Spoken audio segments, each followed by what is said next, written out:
Salam alaikum wa rahmatullahi wa barakatuh. Bonjour à toutes et à tous. Voici une lettre ouverte suite à mon voyage à la Mecque pour accomplir le pèlerinage, le Hajj. Tout d'abord, j'aimerais par cette démarche m'adresser à moi-même, à mon âme, afin de ne pas oublier. Garder en mémoire ce périple, cette aventure humaine, spirituelle et bouleversante.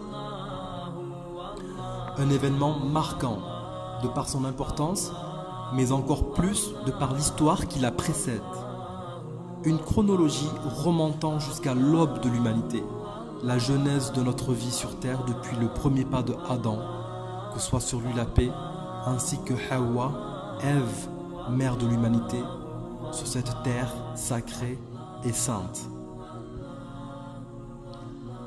Baignant dans un climat désertique, rude et sec, nous sommes plongés dans l'ère du 21e siècle où les climatiseurs fonctionnent à plein régime. Il n'en fallait pas plus pour tomber malade, comme la plupart des pèlerins venus des 4 coins du monde.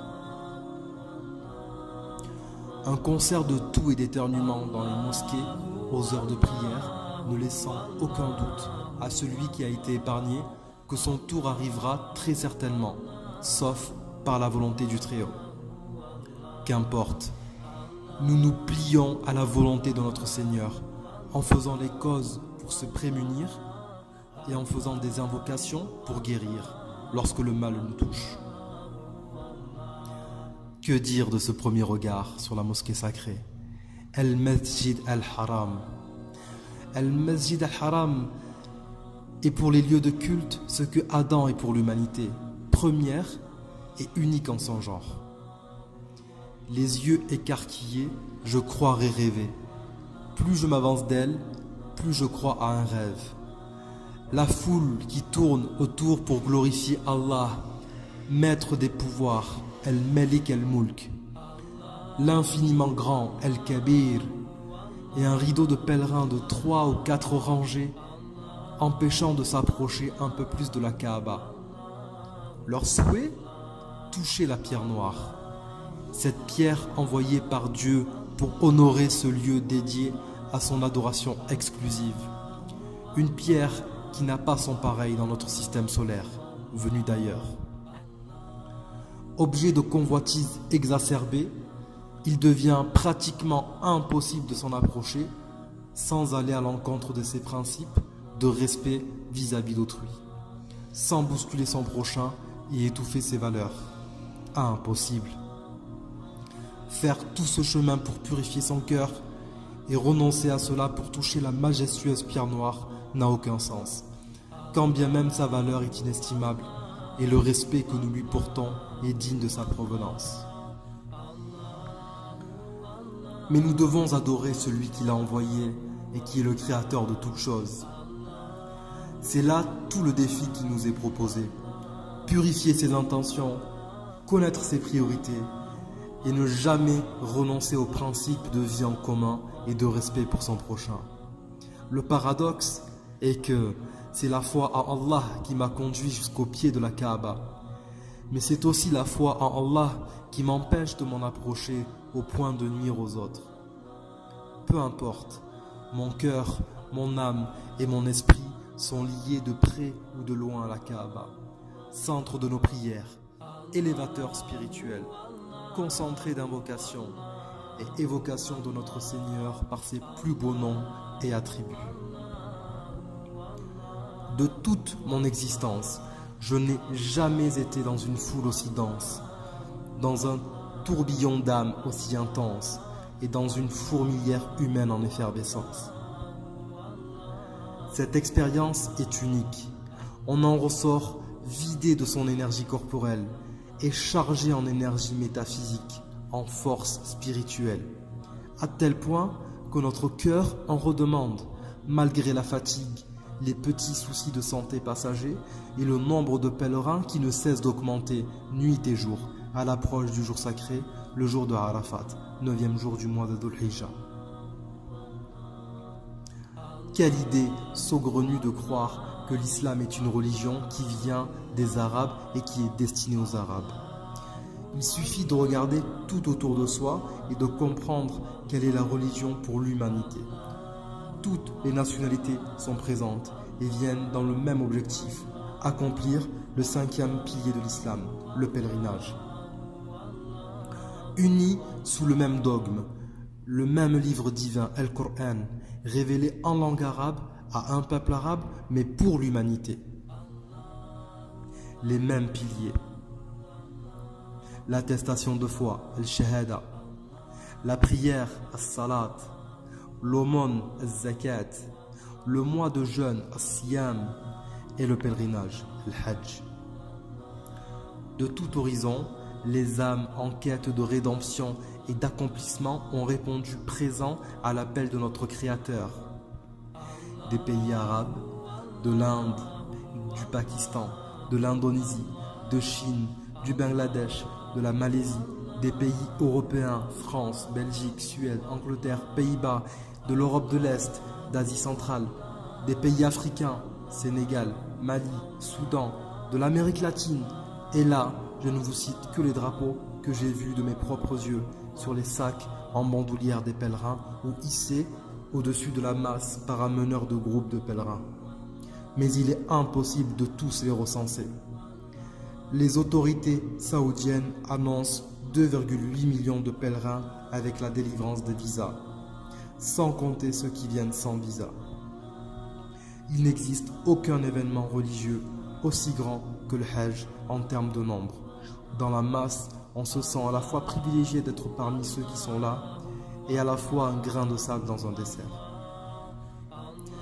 Quel sentiment particulier! Allah n'a nul besoin de notre glorification. Si l'humanité tout entière était contre lui, cela ne nuirait en rien à sa grandeur. Et si l'humanité tout entière était soumise à lui, cela ne rajouterait rien à sa grandeur. La glorification que nous lui vouons est plutôt un moyen de nous rapprocher de lui et d'être touchés par sa lumière. Nous en sommes en fait les seuls bénéficiaires. Encore faut-il reconnaître qu'Allah est digne de louange, le seul et l'unique. J'aimerais m'adresser à vous qui me lisez, qui m'écoutez. Seul Dieu connaît ce que le cœur cache et seul Dieu connaît ce que le cœur divulgue. À ceux qui croient en Dieu, l'unique, accomplissez votre Hajj aussitôt que possible. Ne le retardez pas, car c'est se priver d'un bien immense et peut-être même une faute de notre part de ne pas l'accomplir lorsque nous en avons les moyens financiers et physiques, alors qu'elle est un pilier, donc une nécessité absolue pour avoir une foi complète. Croire qu'il faille attendre sa fin de vie pour l'accomplir et d'avoir atteint un niveau de foi et de piété suffisant est une ruse du diable qui ne veut que l'égarement pour tous les enfants d'Adam. Les deux seules conditions sont les moyens financiers et physiques. Après avoir vu de mes yeux des pèlerins avoir mis toutes leurs économies de toute une vie pour s'y rendre et avoir des conditions des plus rudimentaires, des pèlerins aveugles venir accomplir leur Hajj. Un homme avec une seule jambe, accomplir le tawaf autour de la Kaaba, à même le sol, en rampant sur un marbre brûlant au moment où le soleil est le plus intense, sans craindre que la foule ne le piétine, alors qu'il pouvait être sur des chaises roulantes, mis à disposition et être poussé par des bénévoles. Je nous cherche encore des excuses pour l'avoir retardé et essaie de tout mon cœur de vous inciter à formuler cette intention et vous donner envie. Envie de ne pas passer une année sans vous préparer et faire les causes. Ne craignez pas de vous appauvrir en dépensant pour votre Hajj. Vous vous enrichissez auprès de Al-Wahhab, le très généreux, Al-Razzaq, celui qui accorde la subsistance, Al-Ghani, le riche par excellence. Aujourd'hui, il y a énormément de moyens à notre disposition pour nous faciliter. Placez votre confiance en Allah, invoquez-le pour qu'il vous octroie de ses richesses et vous facilite l'accomplissement de ce rite. À ceux qui pensent ne pas mériter les largesses d'Allah, car ils pensent être trop loin, avoir accumulé trop d'erreurs et de péchés. Sachez qu'Allah pardonne à qui il veut et comme il veut. Il suffit d'avoir un repentir sincère. Si nous venons à lui avec autant de péchés que peut en contenir la distance entre la terre et le ciel, mais que nous revenons à Allah regrettant sincèrement, sachez alors qu'il est El Ghafour, le pardonneur, et qu'il peut tout pardonner tant que nous revenons à lui. Il n'est jamais trop tard pour purifier son corps par des ablutions, entrer en prière pour s'adresser à celui qui entend toutes choses, El-Samir, et réciter la parole qu'il nous a enseignée pour avoir les mots qu'il faut en se confiant en celui qui a une connaissance de toutes choses, El-Alim. Il faut être convaincu d'une chose, c'est qu'Allah, le Créateur, est infiniment miséricordieux. Si seulement nous avions une connaissance précise de ce que signifie la miséricorde, nous en pleurerions nuit et jour, tant elle nous est indispensable, tant sa privation serait fatale, et tellement l'avoir est un signe d'amour de celui qui la délivre. Seulement notre ego, notre vie, nos occupations nous voilent la vue et nous empêchent d'avoir ce discernement en toutes circonstances. Allah nous dit qu'il a par amour pour sa création choisi d'être infiniment miséricordieux. Même si dans sa justice divine, le châtiment sera prononcé à ceux qui l'auront mérité. Allah nous dit constamment dans le Coran qu'il accueille au repentir, qu'il est pardonneur, le grand pardonneur. Il est dit qu'au-dessus de son trône, il est écrit « Ma miséricorde l'emportera toujours sur ma colère. Ma miséricorde l'emportera toujours sur ma colère. » Subhanallah, gloire à Dieu. À ceux qui pensent que la religion n'est pas indispensable et qu'elle n'a pas résolu les maux qu'il y a sur terre, ni éradiqué la perversité, l'hypocrisie, y compris parmi ceux qui pratiquent cette religion.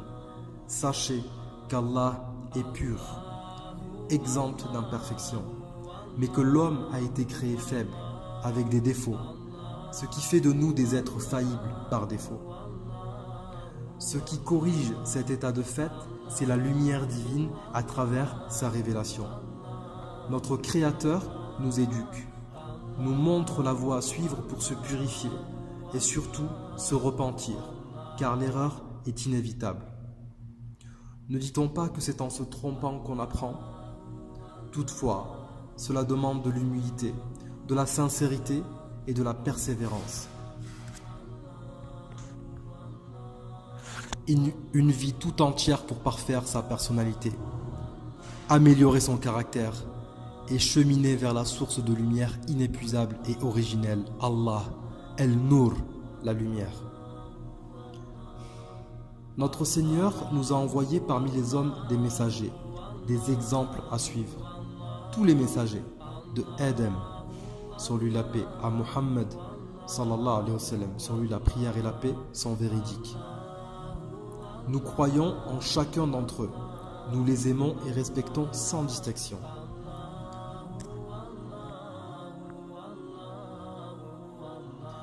Allah a élevé en degrés certains messagers pour les honorer et leur donner une place dans l'histoire de l'humanité. Parmi eux, Noé, Abraham, Moïse, Jésus, que la paix soit sur eux, et enfin Muhammad, que la prière et la paix soient sur lui, le sceau des prophètes, porteur de la dernière prophétie, confirmant toutes les révélations qui lui ont précédé et montrant la voie à suivre à toute l'humanité, car c'est l'ultime révélation descendue sur terre. Il est le meilleur des hommes, ayant eu le meilleur caractère, le plus beau des comportements, la plus grande compassion envers toute forme de créature, le seul messager à avoir conservé son invocation exaucée pour intercéder envers sa communauté, c'est-à-dire ceux qui ont cru en Allah, en ses messagers, au jour du jugement, en toutes les révélations et à l'au-delà. Et ce, peu importe leur origine. Chaque messager a eu droit à une invocation exaucée. Tous l'ont utilisé durant leur vie terrestre le seul à l'avoir gardé est le messager Mohammed sallallahu alayhi wa sallam, que soit sur lui la prière et la paix, et ce par amour pour l'humanité. Il l'a choisi de l'utiliser pour un jour où les comptes seront faits pour chacun d'entre nous, où le jugement sera rendu pour chacun d'entre nous, un jour terrible pour l'humanité, sauf pour ceux qui seront préservés du châtiment et promis aux délices du paradis. Pour finir, je prie Allah pour qu'il accepte mon pèlerinage et qu'il me permette de m'améliorer, d'être plus sage, plus reconnaissant, d'acquérir plus de sciences utiles et de ne jamais tomber dans la prétention, la vanité et l'orgueil. Je prie pour que vous soyez parmi ceux qui accompliront le pèlerinage et que vous soyez de ceux qui invoquent pour vous-même et pour nous. Je vous souhaite une longue vie remplie d'amour, de sagesse et de bonheur. Barakallahu fikum. Salam alaikum wa rahmatullah wa barakatuh.